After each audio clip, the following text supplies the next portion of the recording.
अस्सलाम वालेकुम स्टूडेंट्स। हमने फ़र्स्ट ईयर की फ़िज़िक्स का चैप्टर नंबर 5 स्टार्ट किया हुआ है। चैप्टर का नाम है सर्कुलर मोशन। जी बेटा, कल हमने सेंट्रीपिटल फोर्स और सेंट्रीपिटल एक्सेलरेशन के बारे में पढ़ा था, तो बेटा हम उसी को कंटिन्यू करते हैं। अब हमने देखना है कि एक्सेलरेशन की डायरेक्शन क्या होगी। Since PQ is perpendicular to OA and PR is perpendicular to OB। तो बेटा मैंने कल आपको बताया था कि PQ जो है वो परपेंडिकुलर OA की है और इसी तरह PR जो है वो OB के परपेंडिकुलर है। तो इसका मतलब है कि QRA जो है वो जो है पैरेलल होगा to perpendicular bisector of AB। मतलब QR जो है वो AB के पैरेलल होगा। जब PQ OA के परपेंडिकुलर और PR OB के परपेंडिकुलर होगा तो बेटा QR पैरेलल होगा AB के। As acceleration is parallel to delta V when AB approaches to zero. तो एक्सेलरेशन जो है वो डेल्टा V के पैरेलल होगा अगर AB का डिस्टेंस मतलब पॉइंट A और B के दरमियान डिस्टेंस जो है वो बहुत कम होगा। ये भी आपने कल देखा था।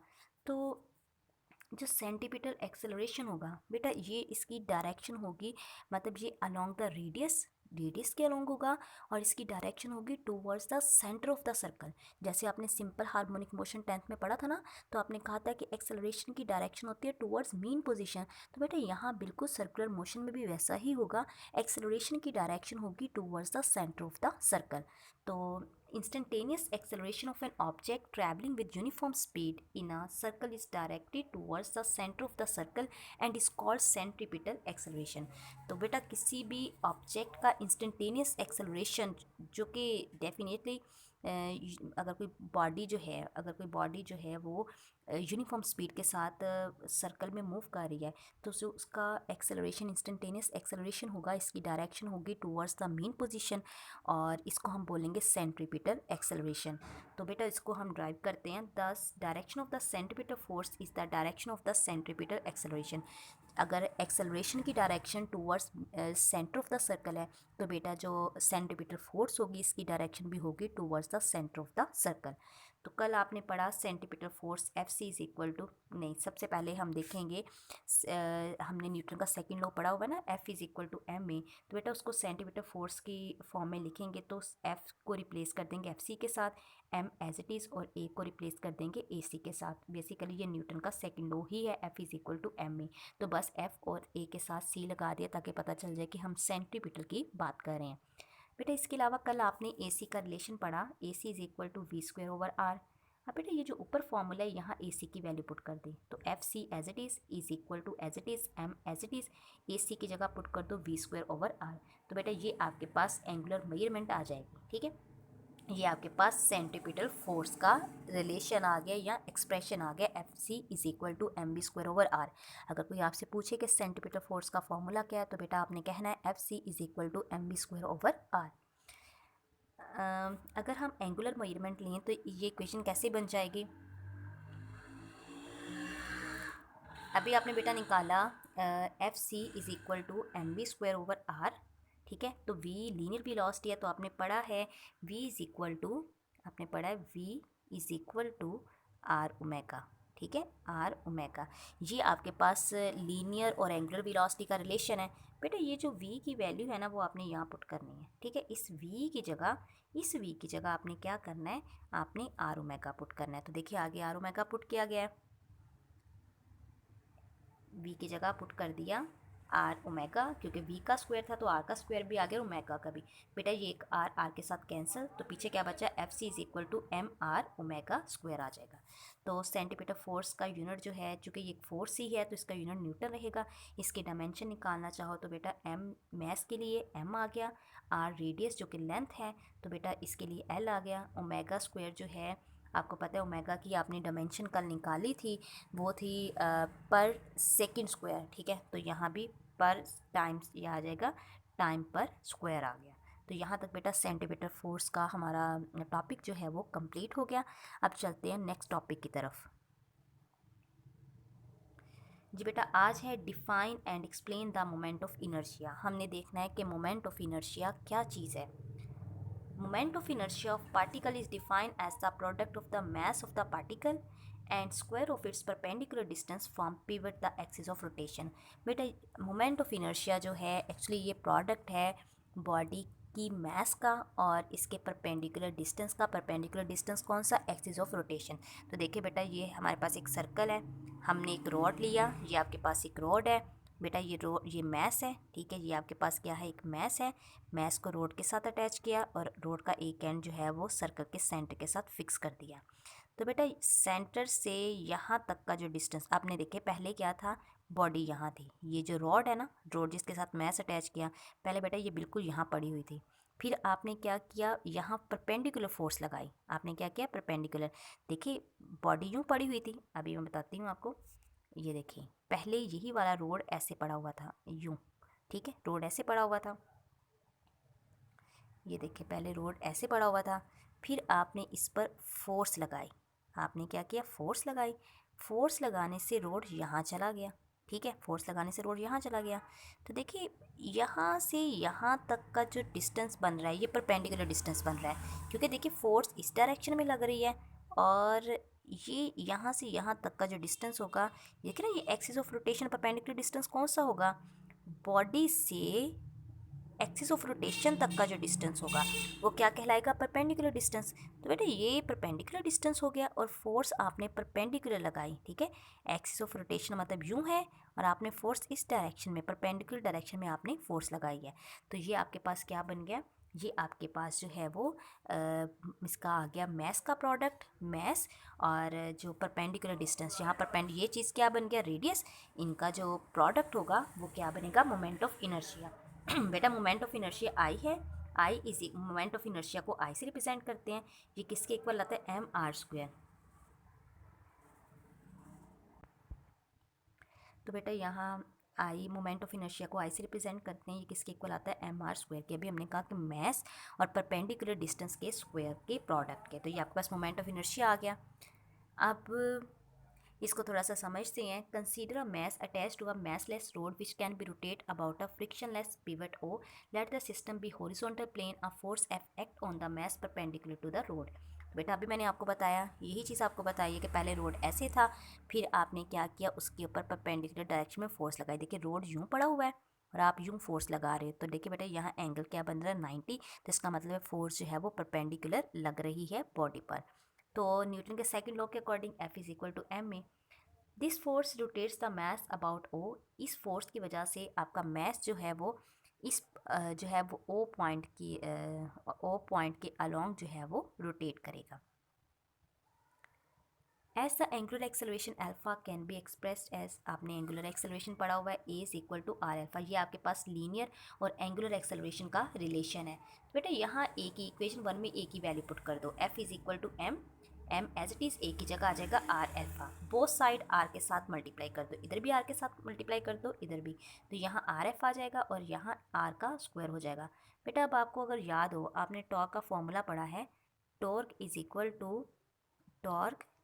टू आर एफ, ठीक है, ये आप पढ़ के आए हो, torque is equal to R F. तो अब आपने क्या करना है? टॉर्क का ये जो फॉर्मूला है, torque is equal to R F, यहाँ आर एफ की जगह टॉर्क पुट कर दो। तो टॉर्क इसके इक्वल आ गया mr² अल्फा के।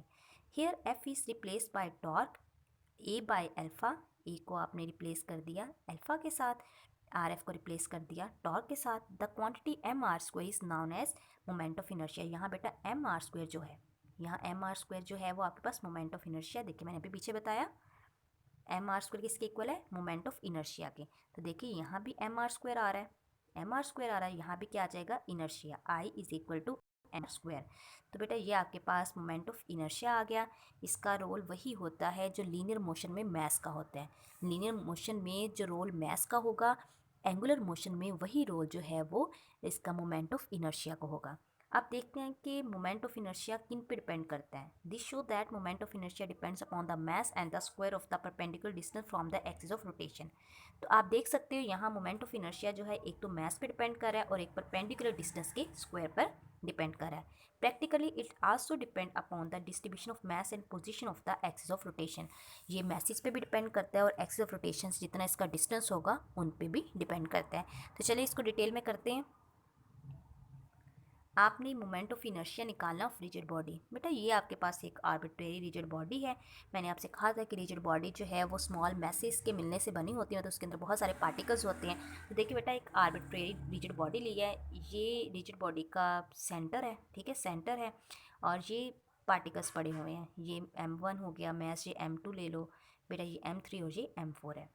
तो यहाँ यही है, mostly the bodies have non uniform mass distribution. मतलब जब हम देखते हैं तो बेटा इसमें जो मैस की डिस्ट्रीब्यूशन होती है वो सेम नहीं होती।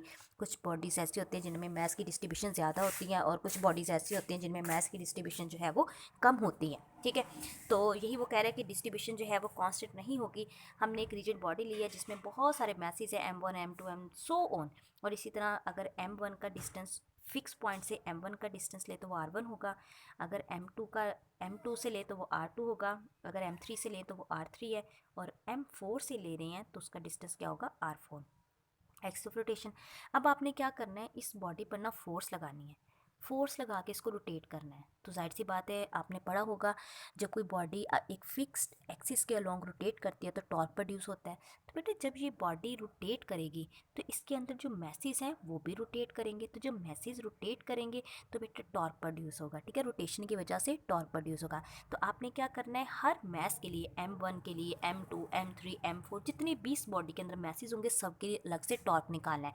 तो पहले बेटा मैं M1 के लिए टॉर्क निकालूंगी। अभी टॉर्क का फॉर्मूला आपने पीछे पढ़ा, torque is equal to, torque किसके इक्वल आया, torque is equal to M r² alpha के।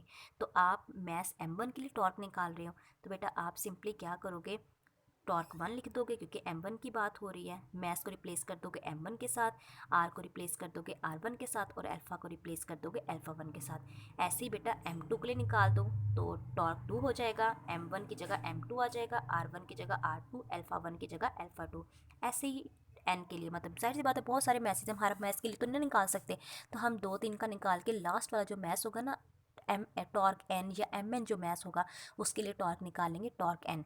तो एम को रिप्लेस कर देंगे एम एन के साथ, आर को रिप्लेस कर देंगे आर एन के साथ, और अल्फ़ा को रिप्लेस कर देंगे एफ एन के साथ। अब हम पूरी रिजिड बॉडी के लिए टॉर्क निकालना चाह रहे हैं, तो बेटा हम सभी टॉर्क्स को ऐड कर देंगे, ठीक है, इनका सम ले लेंगे। तो देखिए ज़रा, टोटल टॉर्क इसके इक्वल आएगा torque 1 plus torque 2 plus so on torque N. Torque 1 की वैल्यू पुट कर दी, टॉर्क 2 की plus so on torque N की वैल्यू पुट कर दी। अब बेटा चूँकि body is rigid so all the masses rotate with same angular acceleration, चूँकि इनका सेंटर सेम है, रिजिड बॉडी का सेंटर जो है वो उसी के अलोंग बॉडी पार्टिकल्स रोटेट करेंगे। तो जब एक ही फिक्स्ड एक्सिस के अलोंग बॉडी जब रोटेट करती है तो बेटा एंगुलर वेलोसिटी जो है या एंगुलर एक्सेलरेशन जो है वो कांस्टेंट रहता है, सेम रहता है। तो इसलिए हम लिखेंगे alpha 1 is equal to alpha 2 is equal to alpha N is equal to alpha. तो हम एंगुलर एक्सेलरेशन जो है वो कांस्टेंट ले लेंगे, उसको ले लेंगे अल्फ़ा। तो अब जहाँ अल्फ़ा 1 है उसकी जगह भी क्या आ जाएगा अल्फ़ा, अल्फ़ा 2 की जगह भी अल्फ़ा आ जाएगा, और अल्फ़ा एन की जगह भी अल्फ़ा। तो बेटा अल्फ़ा सब में आ रहा है तो हमने इसको कॉमन ले लिया। अभी आपने पढ़ा M1 R1 किस चीज़ के इक्वल है, I के इक्वल है, ठीक है। या बेटा पता क्या करें, आप इसका समीशन ले लें, ठीक है। समीशन का मतलब हम इस तरह नहीं लिख सकते, हम इसको समीशन की फॉर्म में लिखते हैं, सिग्मा ले लेंगे, ठीक है। सिग्मा का मतलब सम, इन सब का सम। बेटा फर्स्ट देखिए स्टार्ट किससे ले रहे हैं, फर्स्ट पार्टिकल से, तो हम लिखेंगे I इज इक्वल टू 1। कहाँ तक जा रहे हैं, n तक, तो ऊपर n तक ले लेंगे। तो यहाँ भी M1 M2 नहीं आपने लिखना है, यहाँ I लिखना है, और यहाँ भी I लिखना है। अगर फर्स्ट बॉडी की बात हो रही है तो बेटा I की जगह 1 आ जाएगा, तो यहाँ भी 1 यहाँ भी 1। अगर सेकंड बॉडी की बात हो रही है, सेकंड मैस की बात हो रही है, तो यहाँ 2 यहाँ भी 2 यहाँ भी 2। कहाँ तक जाना है, n तक, n का मतलब है जो लास्ट नंबर है। तो बेटा M I R I² के बारे में भी आपने पढ़ा कि ये मोमेंट ऑफ इनर्शिया है, तो बेटा इसकी जगह क्या आ जाएगा, I आ जाएगा। तो ये torque as it is MIR, इसी पूरे की जगह अल्फ़ा I आ गया, और ये अल्फ़ा एज इट इज़। तो टॉर्क किसके इक्वल आ गया, moment of inertia and angular acceleration के equal. Here where I is the moment of inertia and can be expressed as, तो इस चीज़ को क्या बोलेंगे, moment of inertia. Thus, the sum of the product of the masses of the particle in a body and the square of their respective perpendicular distance from the axis of rotation is called moment of inertia। तो ये मैंने अभी आपको बताया कि moment of inertia जो है वो प्रोडक्ट है किसका, mass और perpendicular distance के स्क्वायर का। तो बेटा इसका यूनिट होगा kg मीटर पर सेकेंड, kg मीटर स्क्वायर, और इसकी डायमेंशन होगी ml स्क्वायर, ठीक है, ये इनर्शिया। तो बस बेटा आज के लिए इतना ही था। होप सो आपको समझ आ गई होगी। अगर किसी चीज़ की समझ ना आए तो आप लोग पूछ सकते हैं। ओके स्टूडेंट्स, टेक केयर, अल्लाह हाफिज़।